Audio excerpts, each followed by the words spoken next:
കഴിഞ്ഞ ക്ലാസ്സിൽ നമ്മൾ ബയോളജിക്കൽ ക്ലാസിഫിക്കേഷൻ എന്ന് പറയുന്ന ചാപ്റ്ററാണ് പഠിച്ചത്.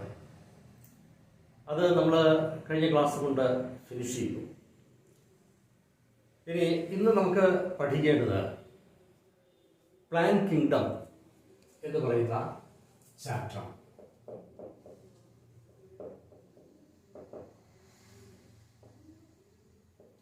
പ്ലാന്റ് കിങ്ഡം എന്ന് പറയുന്ന ചാപ്റ്ററാണ് നമുക്ക് പഠിക്കേണ്ടത്. പ്ലാന്റ് കിങ്ഡത്തിൽ നമ്മൾ കിങ്ഡം പ്ലാന്റ് അല്ലെങ്കിൽ പ്ലാന്റ് കിങ്ഡം എന്ന് പറയുന്ന ആ ഒരു ചാപ്റ്ററിൽ എന്തെല്ലാം കാര്യങ്ങളാണ് നമുക്ക് പഠിക്കേണ്ടത് എന്നുള്ളതിനെ സംബന്ധിച്ചാണ് നമ്മളിന്ന് പറയുന്നത്. അപ്പോൾ പ്ലാന്റ് കിങ്ഡത്തിൽ ഏതെല്ലാം തരത്തിലുള്ള പ്ലാന്റ്സ് ഉണ്ട് എന്നുള്ള കാര്യം നമുക്ക് നോക്കാം. ഏറ്റവും പ്രിമിറ്റീവ് ആയിട്ടുള്ള പ്ലാന്റ് ഗ്രൂപ്പ് എന്ന് പറയുന്നത് ആൽഗേ എന്ന് പറയുന്ന പ്ലാന്റ് ഗ്രൂപ്പ്സ് ആണ്. ആൽഗകൾ എന്ന് പറയുന്ന പ്ലാന്റ് ഗ്രൂപ്പ്സ് കഴിഞ്ഞിട്ട് പിന്നെ കുറച്ചുകൂടി അഡ്വാൻസ്ഡ് ആയിട്ടുള്ള പ്ലാന്റ് ഗ്രൂപ്പ് ആണ് ബ്രയോഫൈറ്റ്സ് എന്ന് പറയുന്ന പ്ലാന്റ് ഗ്രൂപ്പ്സ്. ഈ ബ്രയോഫൈറ്റ്സ് കഴിഞ്ഞാൽ കുറച്ചുകൂടി അഡ്വാൻസ്ഡ് ആയിട്ടുള്ള ഒരു പ്ലാന്റ് ഗ്രൂപ്പാണ് pteridophytes.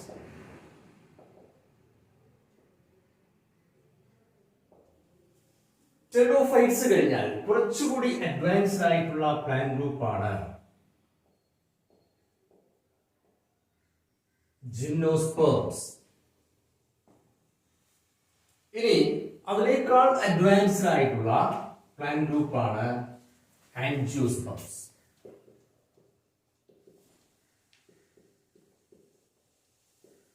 Angiosperms are the most advanced group of plants.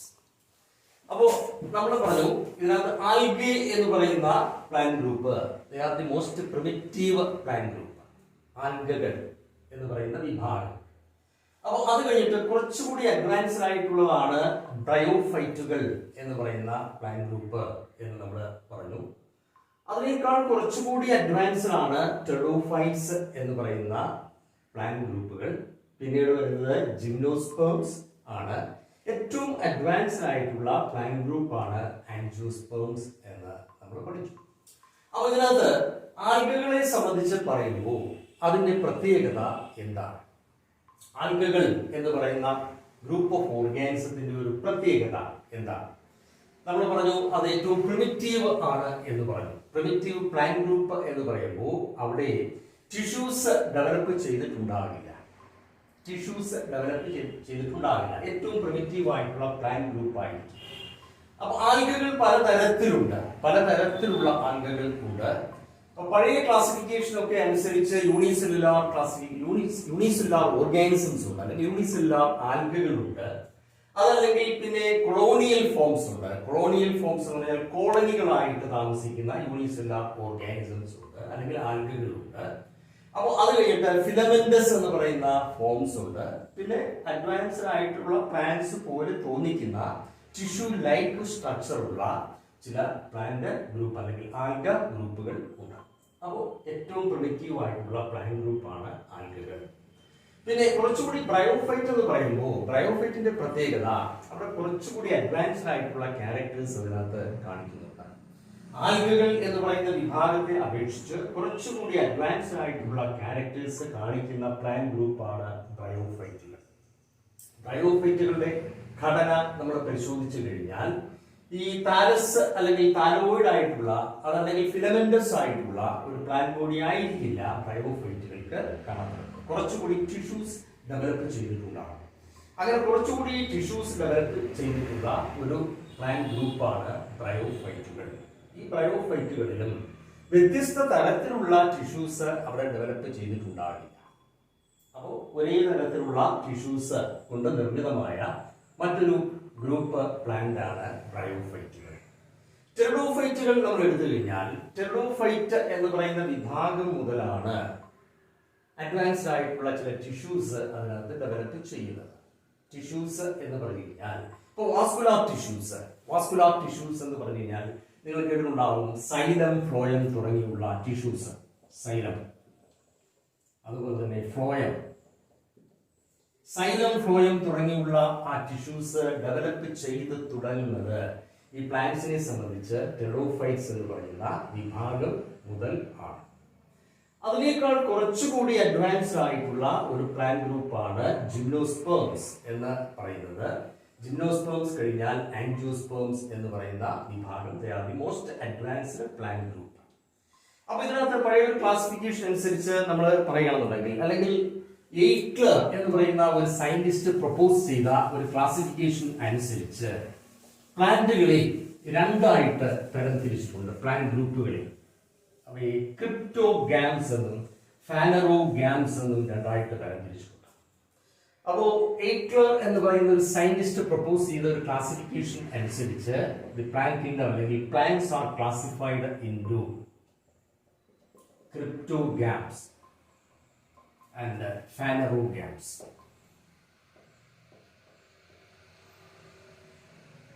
Cryptogams എന്നും phanerogams എന്നും രണ്ടായിട്ട് തരംതിരിച്ചിട്ടുണ്ട്. Plants are classified into two groups, cryptogams and phanerogams.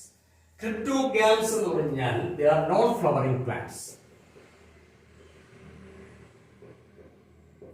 Non-flowering plants.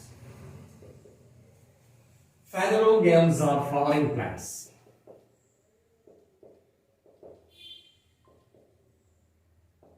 Cryptogams എന്ന് പറയുന്നത് നോൺ ഫ്ലവറിംഗ് പ്ലാന്റ്സ് ആണ്. Phanerogams എന്ന് പറയുന്നത് ഫ്ലവറിംഗ് പ്ലാന്റ്സ് ആണ്.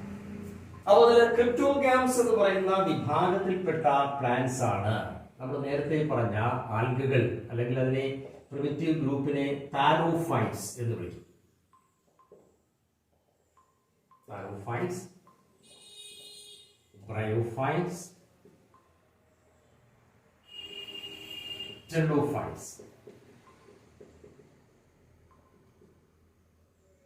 Tarophytes, bryophytes and pteridophytes. ആൽഗകൾ ഒക്കെ ഈ താരോഫൈറ്റ്സ് എന്ന് പറയുന്ന വിഭാഗത്തിൽ ആണ് വിടുന്നത്. ഫാനറോഗാംസിനെ രണ്ടായിട്ട് തരംതിരിക്കും. ഒന്ന് ജിംനോസ്പേംസ്,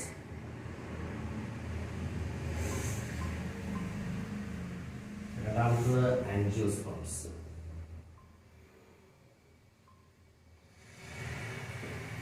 ജിംനോസ്പേംസ് എന്നും ആൻജിയോസ്പേംസ് എന്നും ഫ്ലവറിംഗ് പ്ലാന്റ്സ് അല്ലെങ്കിൽ ഫാനറോഗാംസിനെ തരംതിരിക്കും. അപ്പോൾ ഈ ഒരു ക്ലാസിഫിക്കേഷൻ നമ്മൾ നോക്കിക്കഴിഞ്ഞാൽ അതിനകത്ത് ഒരു പ്രത്യേകതയുണ്ട്. ആ ക്ലാസിഫിക്കേഷന്റെ ഒരു പ്രത്യേകത എന്ന് പറഞ്ഞു കഴിഞ്ഞാൽ ഏറ്റവും പ്രിമിറ്റീവ് ആയിട്ടുള്ള പ്ലാന്റ് ഗ്രൂപ്പ്സ് ആദ്യം വരുന്നു. ഏറ്റവും പ്രിമിറ്റീവ് ആയിട്ടുള്ള പ്ലാന്റ് ഗ്രൂപ്പ്സ് വരുന്നു. പിന്നെ കുറച്ചുകൂടി അഡ്വാൻസ്ഡ് ആയിട്ടുള്ള ഒരു പ്ലാന്റ് ഗ്രൂപ്പ് വരുന്നു. പിന്നെ കുറച്ചുകൂടി അഡ്വാൻസ്ഡ് ആയിട്ടുള്ള ഒരു ഗ്രൂപ്പ് വരുന്നു. അതിനേക്കാൾ അഡ്വാൻസ്ഡ് ആയിട്ടുള്ള ഗ്രൂപ്പ്, ഏറ്റവും അഡ്വാൻസ്ഡ് ആയിട്ടുള്ള പ്ലാന്റ് ഗ്രൂപ്പ്. അപ്പൊ ഇങ്ങനെ ഒരു സീക്വൻസില് എവിടെ നിന്നാണ് ഏറ്റവും പ്രിമിറ്റീവിൽ നിന്ന് ഏറ്റവും അഡ്വാൻസിലേക്ക് വരുന്ന ഒരു ക്ലാസിഫിക്കേഷൻ. ആ ഒരു classification it is based on the phylogeny എന്ന് പറയും. എന്ന് പറഞ്ഞാൽ it is based on the phylogeny. എന്താണ് ഫൈലോജനി എന്നുള്ള ടേം നമ്മൾ ഓർക്കണം. ഫൈലോജനി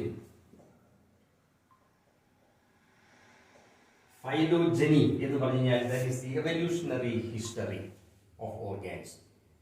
അപ്പോൾ എവല്യൂഷണറി ഹിസ്റ്ററിയെയാണ് ഫൈലോജനി എന്ന് വിളിക്കുന്നത്. അപ്പോൾ ഫൈലോജനി അല്ലെങ്കിൽ എവല്യൂഷണറി ഹിസ്റ്ററിയെ ബേസ് ചെയ്തുകൊണ്ടുള്ള ഒരു ക്ലാസിഫിക്കേഷൻ ആണ് ഈ പറഞ്ഞ classification. That is proposed by a scientist named Eichler system of classification എന്ന് പറയുന്നത്. അപ്പോൾ ഈ ഒരു ക്ലാസിഫിക്കേഷനിൽ ഏറ്റവും പ്രിമിറ്റീവ് ആയിട്ടുള്ള പ്ലാന്റ് ഗ്രൂപ്പ്സ് ആദ്യം വരുന്നു. ഏറ്റവും അഡ്വാൻസ്ഡ് ആയിട്ടുള്ള പ്ലാന്റ് ഗ്രൂപ്പ് ഏറ്റവും ഒടുവിലായിട്ടും വരുന്നു. So that is phylogenetic system of classification. അപ്പോൾ ഫൈലോജനറ്റിക് സിസ്റ്റം ഓഫ് ക്ലാസിഫിക്കേഷൻ എന്ന് പറഞ്ഞു കഴിഞ്ഞാൽ എന്താണ് എന്ന് നമ്മൾ പഠിക്കുക. Phylogenetic system of classification is a classification in which it is based on the phylogeny or the evolutionary history of organism. Evolutionary history of organism. Organismത്തിന്റെ evolutionary history base ചെയ്ത് ഉള്ള classification ആണ് ഈ classification എന്ന് പറയുന്നത്. So that is phylogenetic system of classification. ഇനി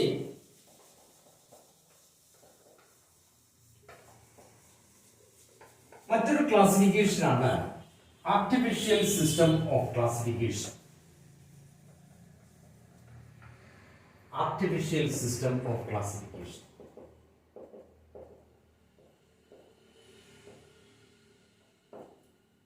അപ്പോൾ artificial system of classification എന്ന് പറഞ്ഞു കഴിഞ്ഞാൽ എന്താ?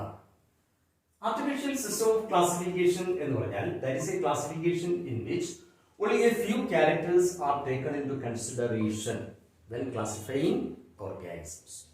അപ്പോൾ ഓർഗാനിസത്തെ അല്ലെങ്കിൽ പ്ലാന്റ്സിനെ ഒക്കെ ക്ലാസിഫൈ ചെയ്യുമ്പോൾ വളരെ കുറച്ചു മാത്രം കാര്യങ്ങൾ പരിഗണിക്കുന്ന ഒരു ക്ലാസിഫിക്കേഷനാണ് that is a primitive classification.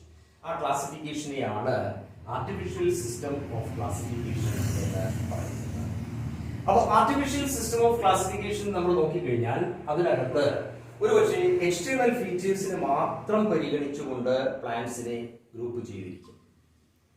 They are considering only the external features.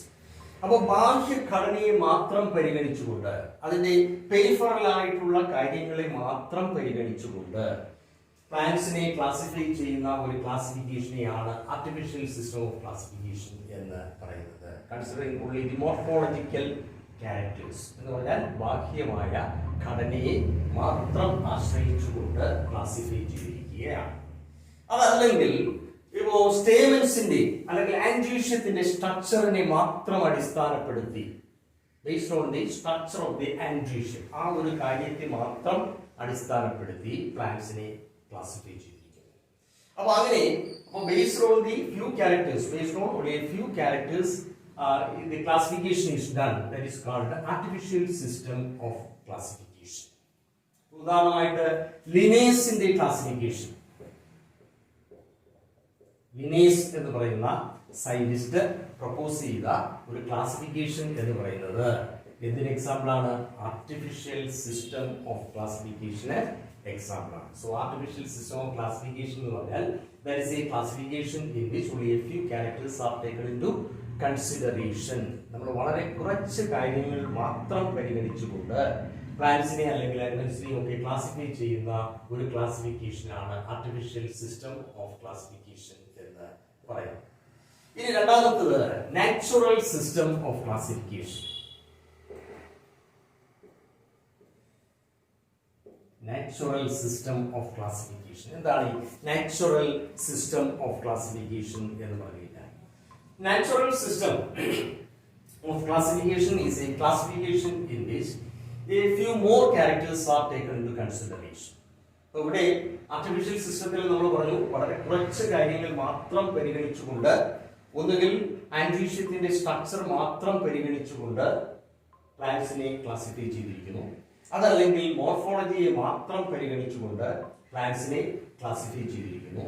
ഇപ്പൊ ലിനേസിന്റെ ക്ലാസിഫിക്കേഷൻ, ലിനേസ് എന്ന് പറയുന്ന സയന്റിസ്റ്റ് പ്രപ്പോസ് ചെയ്ത ക്ലാസിഫിക്കേഷൻ എന്ന് പറയുന്നത് ഇതിന് എക്സാമ്പിൾ ആണ് എന്ന് നമ്മൾ വിളിച്ചു. So that is an example for artificial system. അപ്പൊ നാച്ചുറൽ സിസ്റ്റം എന്ന് പറഞ്ഞാൽ a few more characters are taken into consideration. കുറച്ചധികം കാര്യങ്ങൾ പരിഗണിക്കുന്നുണ്ട്. അതിനകത്ത് മോർഫോളജിയോടൊപ്പം തന്നെ മോർഫോളജി, അനാട്ടമി, എംബ്രിയോളജി,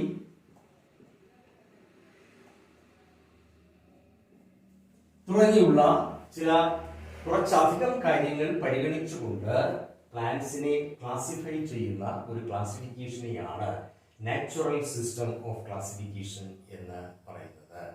അപ്പോൾ കുറച്ചുകൂടി കാര്യങ്ങൾ അതിനകത്ത് പരിഗണിച്ചിട്ടുണ്ട്. അതിനകത്ത് മോർഫോളജി ഉണ്ട്, അനാട്ടമി ഉണ്ട്, അതുപോലെ തന്നെ എംബ്രിയോളജി ഉണ്ട്. ഇതുപോലെയുള്ള കാര്യങ്ങൾ പരിഗണിച്ചുകൊണ്ടുള്ള ഒരു ക്ലാസിഫിക്കേഷനാണ് നാച്ചുറൽ സിസ്റ്റം ഓഫ് ക്ലാസിഫിക്കേഷൻ. അപ്പൊ അതിന് എക്സാമ്പിൾ എന്ന് പറയുന്നത് ബന്ധം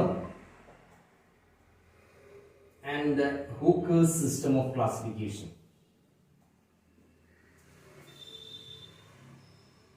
ബന്ധം ആൻഡ് ഹൂക്കേഴ്സ് എന്ന് പറയുന്ന രണ്ട് സയന്റിസ്റ്റ് പ്രപ്പോസ് ചെയ്ത ഒരു ക്ലാസിഫിക്കേഷൻ എന്ന് പറയുന്നത് നാച്ചുറൽ സിസ്റ്റം ഓഫ് ക്ലാസിഫിക്കേഷന് എക്സാമ്പിൾ ആണ്. So that is artificial system of classification, now natural system of classification. നമ്മൾ ഒരു സിസ്റ്റം കൂടി നേരത്തെ പറഞ്ഞു, ഏതാണ്? Phylogenetic system of classification. So phylogenetic system of classification.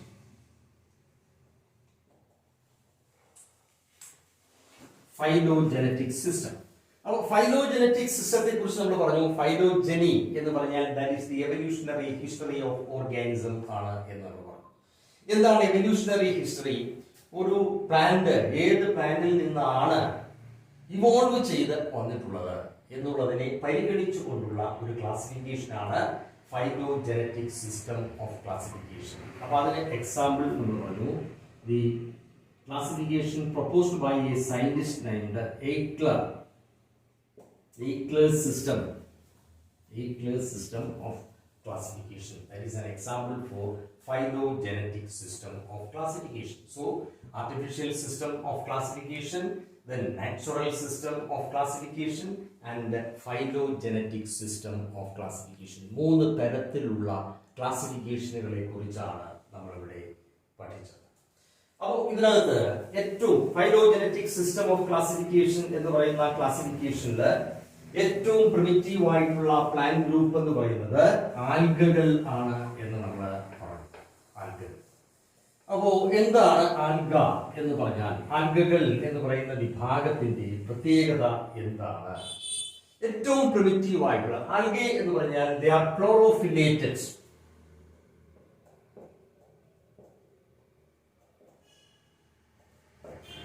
Thallophytes.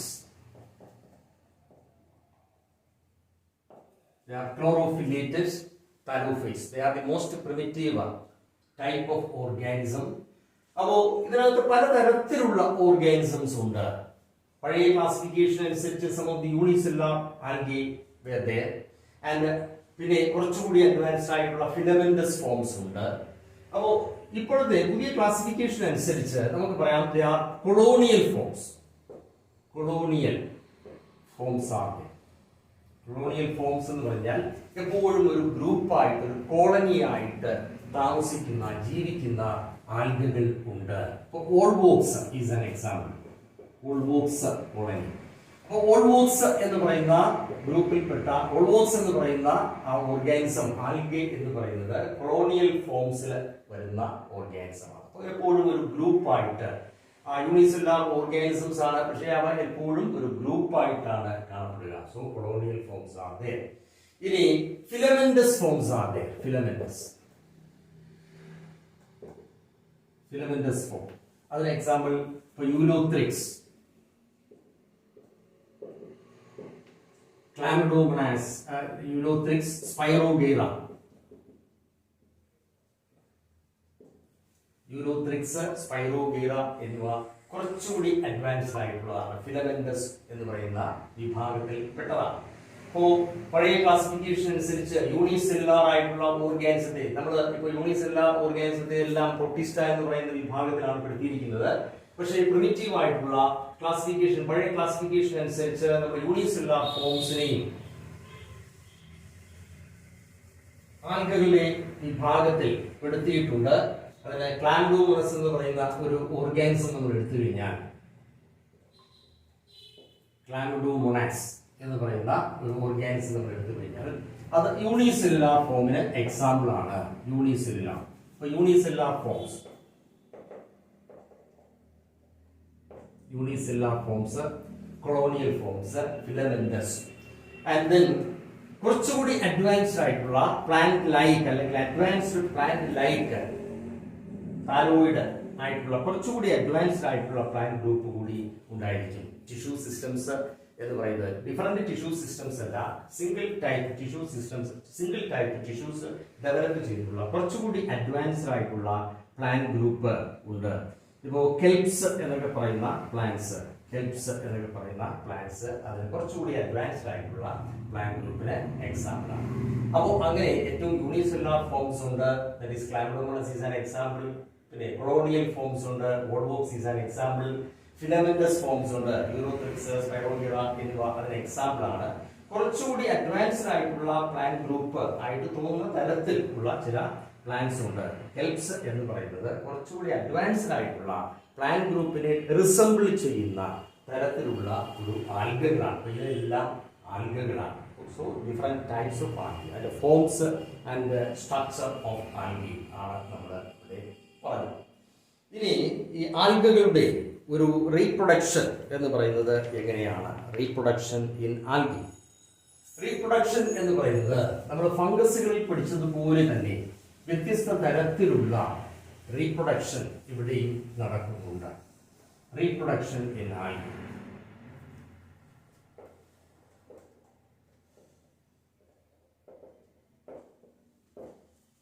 Reproduction in algae എന്ന് പറയുമ്പോൾ ഒന്ന് വെജിറ്റേറ്റീവ് മെത്തഡ് ഓഫ് റീപ്രൊഡക്ഷൻ.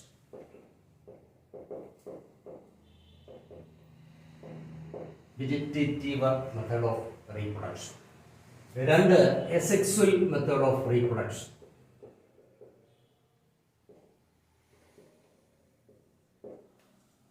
മൂന്ന് sexual method of reproduction.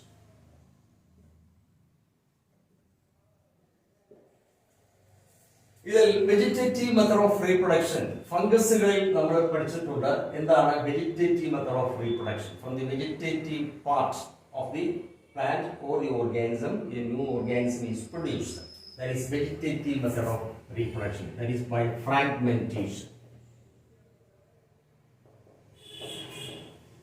Fragmentation. ഫ്രാഗ്മെന്റുകൾ എന്ന് പറഞ്ഞു കഴിഞ്ഞാൽ എന്താണ്? They are pieces. അപ്പോൾ ഫിലമെന്റ് ആയിട്ടുള്ള ഫിലമെന്റസ് ഫോമിലുള്ള ഒരു ആൽഗയാണെന്നുണ്ടെങ്കിൽ ആ ആൽഗകൾ രണ്ട് ബ്രാഞ്ചുകളായിട്ട് അല്ലെങ്കിൽ അതിന്റെ രണ്ട് ഫ്രാഗ്മെന്റുകളായിട്ട് അത് മാറിക്കഴിഞ്ഞാൽ ആ ഒരു ഫിലമെന്റ് രണ്ടായിട്ട് ബ്രേക്ക് ചെയ്തിട്ട് രണ്ട് പാർട്ടുകളായിട്ട് മാറിക്കഴിഞ്ഞാൽ ഓരോ പാർട്ടിൽ നിന്നും പുതിയ ഒരു ഓർഗാനിസം ഡെവലപ്പ് ചെയ്യുകയാണ് ചെയ്യുക. അപ്പോൾ ഫംഗസുകളിൽ നമ്മൾ ആ കാര്യം പഠിച്ചതാണ്. അതാണ് vegetative method of reproduction by fragmentation. അല്ലെങ്കിൽ യൂണിസെല്ലുലാർ ഫോംസ് ആണെന്നുണ്ടെങ്കിൽ അവിടെ ബൈനറി ഫിഷൻ എന്ന് പറയുന്ന ഒരു പ്രോസസ്, അതല്ലെങ്കിൽ ഒരു cell mitotically divides into two cells. ഓരോ സെല്ലും എന്തായിട്ട് മാറുന്നു? രണ്ട് ഡാറ്റ സെൽസ് ഫോം ചെയ്തു കഴിഞ്ഞാൽ ഓരോ ഡാറ്റ സെല്ലിൽ നിന്നും പുതിയ ഓർഗാനിസം ഉണ്ടാകുകയാണ്. So that is vegetative method of reproduction. So that is by fragmentation. Asexual method of reproduction by spore formation.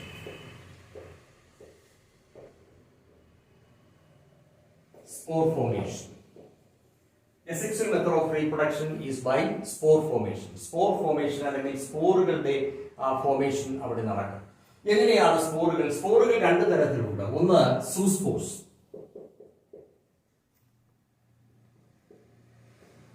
രണ്ട് അപ്ലാനോസ്പോർസ് അല്ലെങ്കിൽ നോൺ മൊട്ടൈൽ.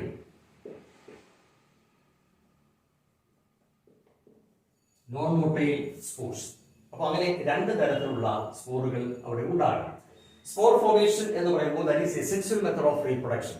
എസെക്സ്വൽ മെത്തഡ് ഓഫ് റീപ്രൊഡക്ഷനും സെക്സ്വൽ മെത്തഡ് ഓഫ് റീപ്രൊഡക്ഷനും തമ്മിലുള്ള പ്രധാനപ്പെട്ട വ്യത്യാസം എന്ന് പറയുന്നത് എസെക്സ്വൽ മെത്തഡ് ഓഫ് റീപ്രൊഡക്ഷനിൽ ഒരൊറ്റ പേരന്റ് മാത്രമേ ഉണ്ടാവുകയുള്ളൂ.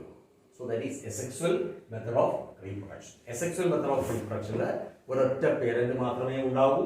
അതിൽ നിന്ന് പുതിയ ചില സ്ട്രക്ചേഴ്സ് ഉണ്ടാവുകയും ആ സ്ട്രക്ചേഴ്സ് ലേറ്റർ ജനറേറ്റ് ചെയ്ത് പുതിയ ഓർഗാനിസമായി മാറുകയും ചെയ്യും. So that is asexual method of reproduction. അപ്പോൾ സ്പോറുകൾ എന്ന് പറയുന്ന ചില മോസ്റ്റ്ലി യൂണിസെല്ലുലാർ സ്ട്രക്ചേഴ്സ്, ചില സന്ദർഭങ്ങളിൽ ബൈസെല്ലുലാർ ആയിട്ടുള്ള സ്ട്രക്ചേഴ്സും ഉണ്ടാകും. So here usually unicellular spores are produced, and unicellular spores which may be motile. Motile ആയേക്കാം, ചില സമയത്ത് അത് motile ആയേക്കാം. What does it mean, the term motile? Motile എന്ന് പറഞ്ഞു കഴിഞ്ഞാൽ അത് മൂവ് ചെയ്യുവാൻ കഴിവുള്ളത് ആയേക്കാം, അതല്ലെങ്കിൽ മൂവ് ചെയ്യുവാൻ കഴിവില്ലാത്തത് ആയേക്കാം. അങ്ങനെ മൂവ് ചെയ്യുവാൻ കഴിവുള്ള സ്പോറുകളെയാണ് സൂസ്പോറുകൾ എന്ന് വിളിക്കുന്നത്. So they are motile spores. അപ്പോൾ മോട്ടൈൽ സ്പോറുകൾക്ക് എന്തുണ്ടായിരിക്കും? ഒന്നുകിൽ ഫ്ലജല്ല ഉണ്ടായിരിക്കും, അതല്ലെങ്കിൽ സീലിയ ഉണ്ടായിരിക്കും. Locomotory organs. അപ്പോൾ ഫ്ലജല്ലേറ്റഡ് ആയേക്കാം, അതല്ലെങ്കിൽ സീലിയേറ്റഡ് ആയേക്കാം. ഫ്ലജല്ലേറ്റഡോ അല്ലെങ്കിൽ സീലിയേറ്റഡോ ആയിട്ടുള്ള ഇതുപോലുള്ള ഫ്ലജല്ലേറ്റഡ് അല്ലെങ്കിൽ സീലിയേറ്റഡ് ആയിട്ടുള്ള ചില സ്പോറുകൾ ഇങ്ങനെയുണ്ടാകും. ഫ്ലജല്ല അല്ലെങ്കിൽ സീലിയ. അപ്പോൾ അങ്ങനെയുള്ള മോട്ടൈൽ സ്പോർസ് ഉണ്ടാകുകയാണെങ്കിൽ അങ്ങനെയുള്ള സ്പോറുകളെ നമ്മൾ സൂസ്പോറുകൾ എന്ന് വിളിക്കുന്നു. Zoospores.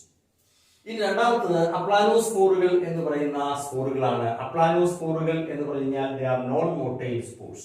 They are non-motile spores. Locomotory organs അതിൽ ഉണ്ടാകില്ല. ഫ്ലജല്ല അല്ലെങ്കിൽ സീലിയ എന്ന് പറയുന്ന ലോക്കോമോട്ടറി ഓർഗൻസ് ഇല്ലാതെ ഉള്ള സ്പോറുകൾ ആണ് അത് അപ്ലാനോസ്പോറുകൾ എന്ന് വിളിക്കുന്നത്. So they are അപ്ലാനോസ്പോർസ്.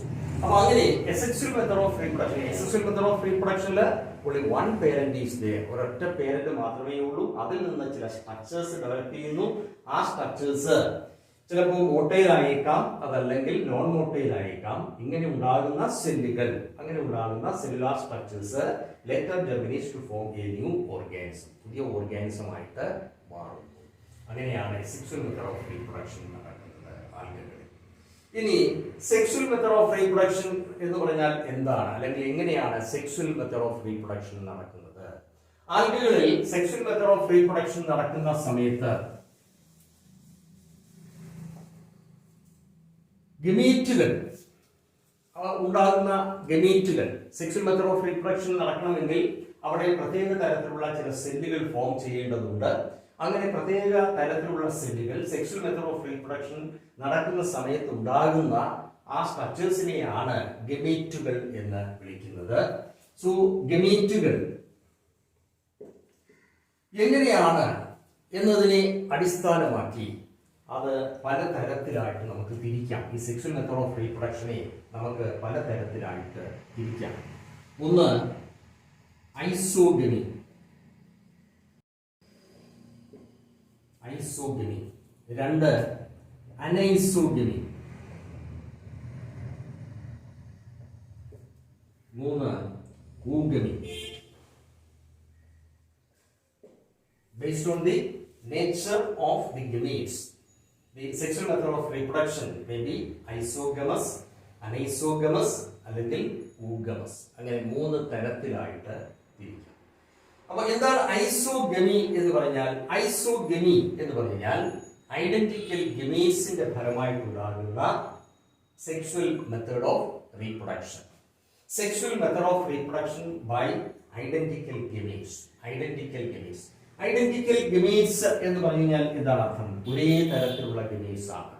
ഇപ്പോൾ രണ്ടും മോട്ടൈൽ ആയേക്കാം, അതല്ലെങ്കിൽ രണ്ടും നോൺ മോട്ടൈൽ ആയേക്കാം. ചിലപ്പോ രണ്ട് ഗമീറ്റ്സും മോട്ടൈൽ ഗമീറ്റ്സ് ആയേക്കാം. രണ്ടും ഒരേ ഷേപ്പാണ്, morphologically and physiologically similar gametes. രണ്ടും ഒരേപോലെ ഇരിക്കുന്ന ഗമീറ്റ്സ് ആണ്. ഒന്ന് പ്ലസ് ട്രെയിനും ഒന്ന് മൈനസ് ട്രെയിനും എന്ന് പറഞ്ഞാൽ പോലും, ഒന്ന് എന്താണ് മെയിലായിട്ടോ ഒന്ന് ഫീമെയിൽ ആയിട്ടോ പരിഗണിച്ചാൽ പോലും അതിനെ ഐഡന്റിഫൈ ചെയ്യുവാൻ നമുക്ക് പ്രയാസമായിരിക്കും. എന്ന് പറഞ്ഞാൽ രണ്ടിന്റെയും ഷേപ്പും രണ്ടിന്റെയും സൈസും അതുപോലെ തന്നെ രണ്ടും മോട്ടയിലായിരിക്കും. അപ്പൊ അങ്ങനെയുള്ള ഒരവസ്ഥയാണ് ഐസോഗമി എന്ന് പറയുന്നത്. അതല്ലെങ്കിൽ രണ്ടും നോൺ മോട്ടൈൽ ആയേക്കാം. Non motile gametes, non motile ആയിട്ടുള്ള രണ്ട് ഗമീറ്റ്സ് ഉണ്ടായേക്കാം. അപ്പോൾ ഈ നോൺ മോട്ടൈലോ അല്ലെങ്കിൽ മോട്ടൈലോ ആയിട്ടുള്ള ഐഡന്റിക്കൽ ആയിട്ടുള്ള ഗമീറ്റ്സിന്റെ ഫലമായിട്ടുണ്ടാകുന്ന ഒരു റീപ്രൊഡക്ഷനെ ആണ് ഐസോഗമി എന്ന് പറയുന്നത്. So that is isogamy.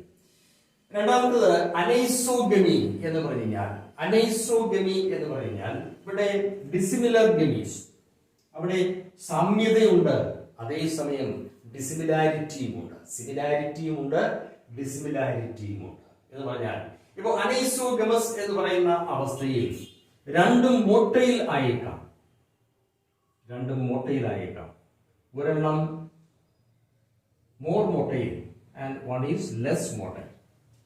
And less motile, രണ്ടും മോട്ടൈൽ ആണ്, പക്ഷെ one is more motile and the other is less motile. ഒരെണ്ണം ലാർജർ ആയിരിക്കും, മറ്റൊരെണ്ണം സ്മാളർ ആയിരിക്കും.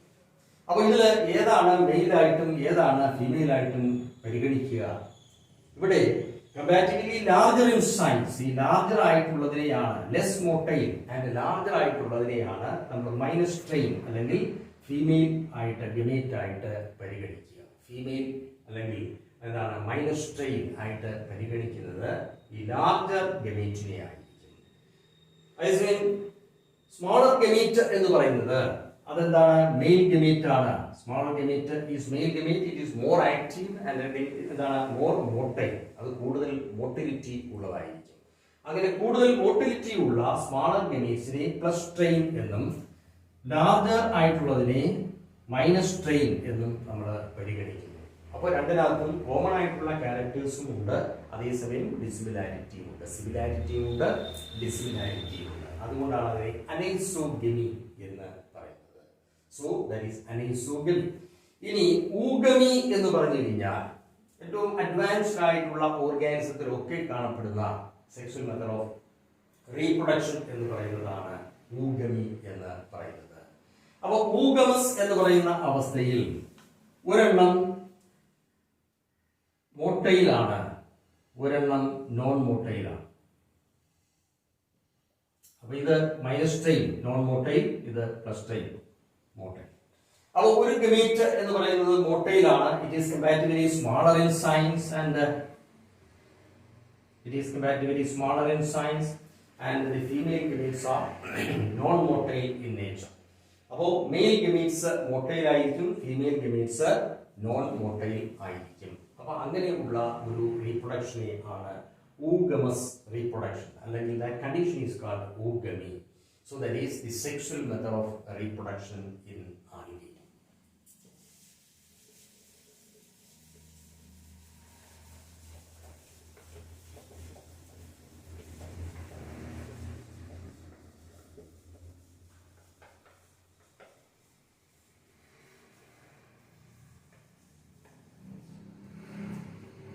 ഇനി നമുക്ക് ആൽഗകളുടെ ഒരു ക്ലാസിഫിക്കേഷനെ കുറിച്ച് കൂടി നമുക്ക് പറയാം.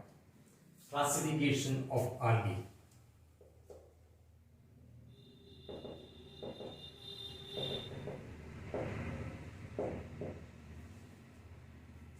ആൽഗകളെ അവയുടെ കളറിനെ അടിസ്ഥാനമാക്കി പ്രധാനമായിട്ടും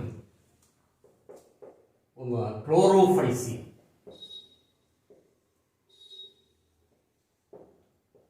രണ്ട് ഫിയോഫൈസി,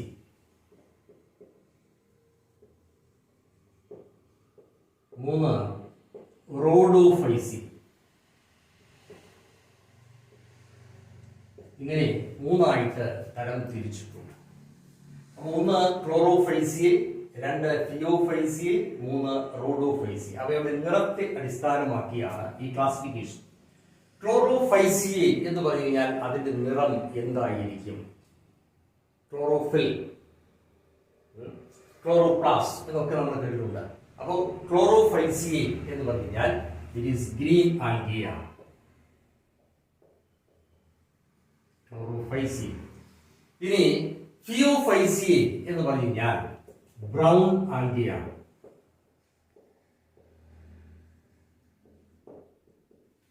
ബ്രൗൺ ആൽഗി. റോഡോഫൈസിയെ എന്ന് പറഞ്ഞാൽ റെഡ് ആൽഗിയാണ്.